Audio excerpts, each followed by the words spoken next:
Hello, everyone. Welcome back to episode 2 of Architects of Acceleration, Volume 2. I'm your moderator, Phil Shee, founder of Structure Research. In our last episode, we covered the high stakes transition from construction to commissioning. Today, we're going inside the facility to look at the how of daily operations. We're shifting from the blueprint to the boots on the ground reality of keeping a 100 megawatt AI factory data center alive and humming. Joining me, both from Applied Digital, are Wayne Watson, VP of Data Center Operations, and Aaron Combs, Site Director. Gentlemen, let's talk about life inside the AI factory. We'll start with you, Wayne. Many people think a data center is a data center. I guess people can be guilty for that, that are not kind of intimately or actively on a day-to-day basis involved with it. But what does a normal day look like inside a live AI factory compared with, say, a traditional cloud data center that you may have been in before? Sure. Thanks for the introduction. Glad to be here. Really, years ago, when smaller data centers and a lot smaller customers, as far as deployment base and power usage and cooling usage, a customer would come in with an expected load, and they would set their cabinets up and turn them on gradually, and it would be a small introduction of load into the facility, and that's where that usage would stay. At that point, they were stable to where maybe it changed with time of day or consumer usage or the type of business, but even that was easy to see and see them repeat day to day, and they were small fluctuations. With the AI factories now, the initial ramp from the customers is a lot greater in load. It's a lot quicker when they deploy, and they get up to that max level of usage very quickly with testing, and then they kind of find their sweet spot. And once they sit in that sweet spot, they start the learning and using those GPUs, and then that fluctuates very greatly. I mean, we've seen anywhere from a 30% usage go up to 70% and back down. It's all based on how the programmers are programming the model to learn. So we see large megawatt fluctuations very unpredictably. They don't follow any kind of consumer usage or time of day. It's more the workload itself and how it's being programmed. So those very large fluctuations start and stop nature, and that affects the equipment greatly, obviously. And it has to respond to those fluctuations up and down, both electrically and mechanically. And the team there is constantly monitoring the building monitoring system in order to see those fluctuations and see the power and cooling systems catch up to that. It's a lot more time spent on that than in the past. So that's what we're seeing: big loads and big swings. Yeah, sounds like a lot more of a moving target with the larger loads and the different densities, and I guess the shifting densities on a hour to hour, day to day, week to week basis. Aaron, given just what what Wayne described, talking about the loads, the different kinds of densities, like let's kind of dig into that. Why does that GPU density fundamentally change how your team thinks about risk, maintenance, and response in the data center? Well, as Wayne said, we have, with the much larger loads and the constant fluctuations in power, that puts a lot of stresses on our equipment. Because of that, when something does go wrong, with a much bigger load and a much bigger building and bigger cooling and everything, when something goes wrong, it can become catastrophic quite quickly if it's not responded to in a very timely manner. Like I said, during normal operations, with the loads fluctuating up and down, means the team needs to be a lot more vigilant and really stay on top of how those things are changing. Because in a traditional data center where it's not changing so much, if you're not seeing a lot of changes in your system when there are faults and errors and stuff like that, they stand out a lot more. But if you're accustomed to things constantly changing, it can be more difficult to spot when something starts to fail or go in a direction that you don't want it to. A quick follow-up, and it could be for either one of you, Wayne or Aaron, is like, just given what you've got to keep track of, how and talking about the differences between AI factories and more traditional data centers. Like, I think our audience may want kind of to learn about and hear about some of the different kind of tools or processes that you have to implement to be able to keep on top of all these kind of moving parts and all these things that are happening. No, absolutely. We have to have a lot of very well-founded procedures and processes that we follow. Make sure that we're doing things in a safe and consistent manner every time that we do them. There's a tremendous amount of maintenance that needs to be done in the building, and working through all these various load fluctuations and stuff that puts a lot of stress on our equipment, which means we have to increase some of our maintenance frequencies, and some of those maintenance become a lot more involved as well. And then on top of that, you've got your mechanical systems. Since we've got so much more power and so much more fluctuations there, we have to have an equally larger number of mechanical systems to maintain the cooling of that equipment as well. Yeah, and in the past, it would, if you got a large swing with electrical or mechanical usage going up or down, you would think that something was wrong, or a piece of equipment was damaged, or maybe a breaker tripped and there's not the usage there that there should be. Rather, now it's more of a this is planned decrease in usage, or it was meant to be up or down on the electrical mechanical system because it's following the customer's usage.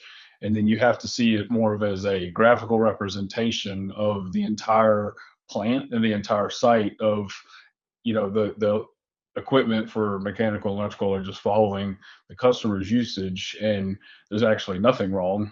It's responding exactly how it should. Yeah, on that topic, maybe we shift to talking about monitoring and response within the data center. Aaron, we'll start with you. You're dealing with a massive amount of telemetry. How did your remote monitoring and on-site response teams work together? We have, like you said, a tremendous amount of monitoring in the facility. We've got large video walls built out where we have dedicated personnel that are 24 hours a day, really sitting there watching these monitors, looking at all the different possible alarms that we could have. And feeding all that data in requires a whole lot of additional support equipment for that as well, right? With all that much data in there, we've got to make sure that we're able to process that, and that the system's not slowing down and being bogged down by all the information that it's trying to pass through. So, Wayne, maybe can you walk through how a minor alert is evaluated and either resolved or escalated, before it becomes a major incident? Yeah, absolutely. This is one of my favorite topics, is catching things before they become an actual issue. We do, monitor tens of thousands of points within all the systems there at the site. And what you need to strike a balance between is monitoring everything you can, and then making sense of that data through the system, and then presenting it to the end user, like the boots on the ground, so that it's easy to understand. So what we've done is we've taken all of our telemetry, we've melted it down to alarms, we've categorized those alarms into informational.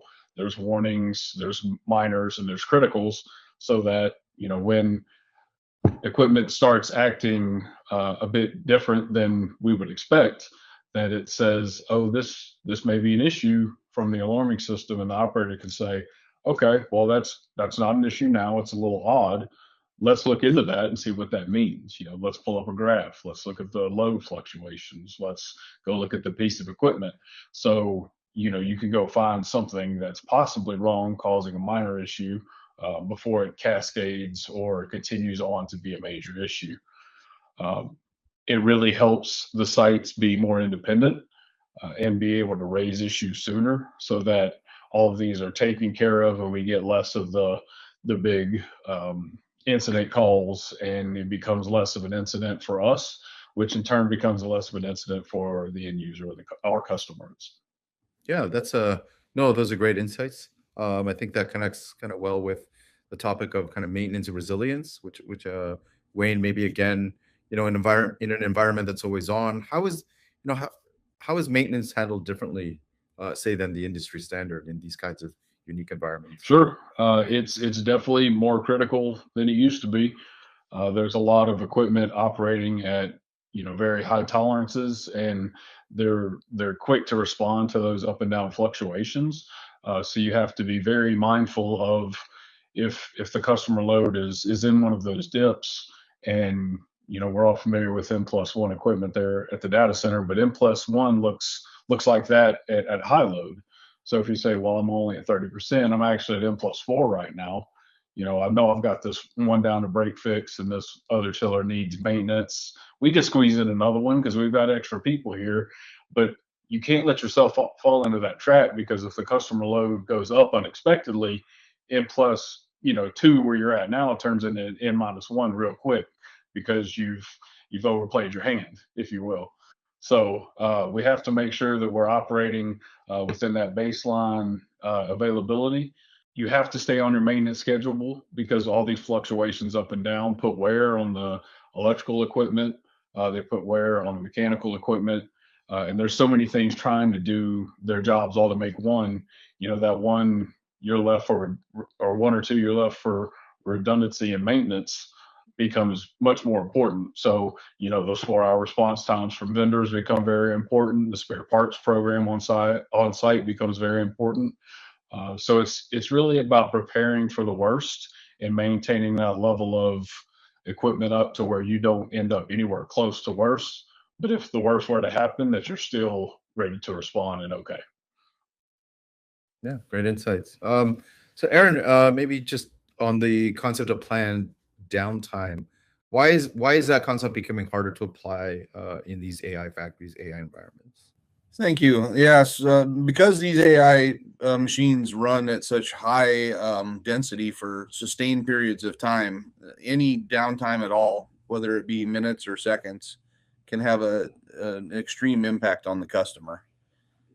Because of that, we have to design such that we do have varying levels of redundancy within the system. We've got to be able to do maintenance while equipment is live. Sometimes we've got to be able to have additional equipment that we can shut down to maintain while still maintaining the reliability and resiliency for the customer. So I just want to shift to security. Definitely a hot topic these days.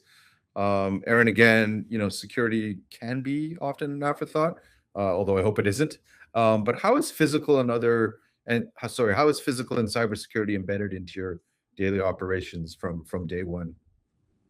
we really take an ownership approach to it. I tell my teams all the time that everybody here is responsible for security, and that applies to both physical and cybersecurity, by us making sure that people aren't bringing things in that shouldn't be in here. People are not entering the building that shouldn't be entering the building. If anybody sees anything in the security system that may be disabled, we're making sure we raise that up right away and making sure that we get those things addressed.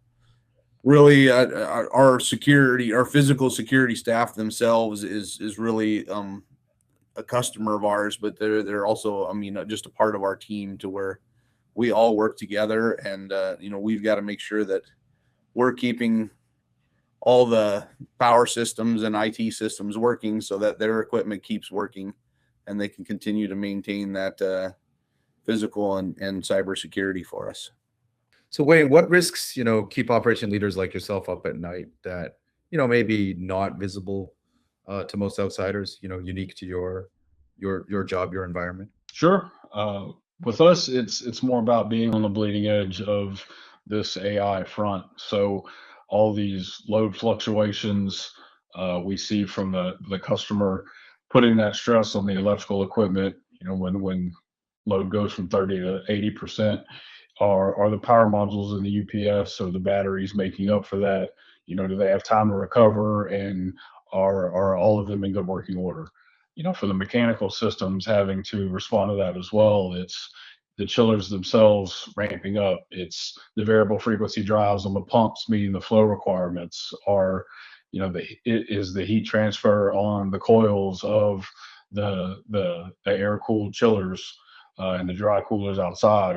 Have those been upkept? Have the filters been changed recently enough? Are we keeping up with maintenance, repair, and preventative maintenance and repairs quickly enough so that we can keep responding to this high level of need of availability from the equipment that we really haven't seen before.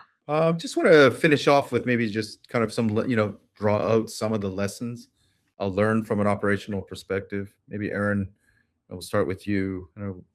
Any sense for what operational assumptions changed? Once Polaris Forge actually went live, what were your main takeaways? Obviously, once we got up and running, we definitely had a lot of lessons learned.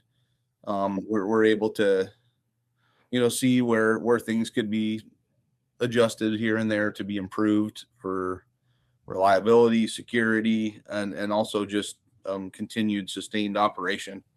But ultimately, what it boiled down to is, I believe we have a good plan where we're able to continue to repeat what we're building. And as we scale, we have that plan moving forward where we can keep replicating the same structure over and over again that we have shown that we've proven that it works. So Wayne, lessons learned, anything, what capabilities you think operators need to build early to avoid future failure, and anything else that you kind of took from this? Yeah, like Aaron hinted to, once you get the first building up, everything, fine tuning that and having the processes and the systems in place that work there. The next step from that is being able to repeat those and scale those. So you want the standards to be laid out to where you can start up another building and everything happens the same way in that building. The building management system looks the same. The readouts from the maintenances look the same. It's the same maintenance management system. You know how to deploy that management system for a new building. The procedures are written for the equipment in the previous building, so you're able to use those and make sure the labels match. So it's about boiling it down to, here's what we do, here's what it looks like, and here's the framework that we've built that we can just go to apply to new buildings. And it's a lot easier than trying to reinvent the wheel over and over again. Having that framework in place and being able to get those buildings up quickly, it gives the operational team peace of mind. It gives the Applied Digital internally a peace of mind, but it also gives the end customer peace of mind that we've done this before. You can see how we're doing it. The procedures are laid out. We're operating this as a proper data center should be operated. So it gives them a good feeling about turning on their servers and GPUs so that they can service their end customers and quicker the revenue for them as well. Makes a lot of sense. So that's all for episode 2. Thank you everyone for joining us for this episode of Architects of Acceleration. Be sure to tune in for episode 3, where we move into the digital layer to explore the data behind the day-to-day. We'll be joined by Preston Burkhalter, VP of Data Center Technology at Applied Digital, to reveal how sensor networks and telemetry empower our operators to anticipate issues and maintain elite performance at scale. Thanks again for joining us. If you'd like to connect, please head to applieddigital.com or find Applied Digital on LinkedIn. We'll see you in episode 3. Thanks again.